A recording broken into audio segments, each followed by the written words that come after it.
An amazing rescue caught on camera. Park police officers were called into action to save a man whose canoe had capsized on the lake behind his house. And the man was trying to save his dogs after they wandered out onto this icy pond.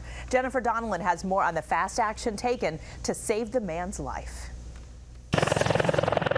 It was a harrowing rescue yesterday afternoon. 80-year-old William Blackwell was in a canoe filled with frigid water on Lake Manassas. He was in the water for an hour. I thought we had lost him, honestly.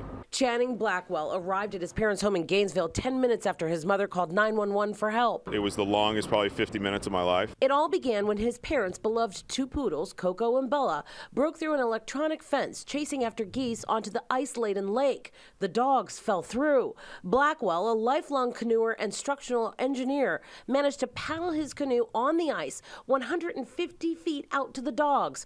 But as he picked up one of the poodles, the boat capsized. He knows water, he knows canoeing, and I think the lesson is ice is a very scary thing. An ice rescue team from a Prince William County Fire volunteer house was making every effort to get to Blackwell, but the ice kept breaking. At some point he stopped moving, and Bella was resting on his chest. So the two of them were kind of feeding each other, keeping each other alive. When United States Park Police Eagle 2 arrived, the team feared the worst. He was in bad shape. He looks extremely critical. Officer Michael Abadie lowered Sergeant Dave Tolson down to the water. How cold was that water? It's the coldest thing I've ever experienced.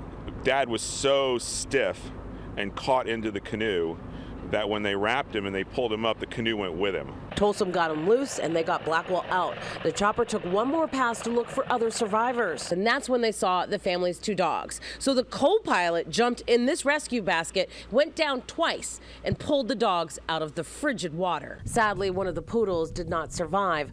But Blackwell, who was unconscious until midnight, walked out of the ICU today and went home. He's old school tough, and so he's still around.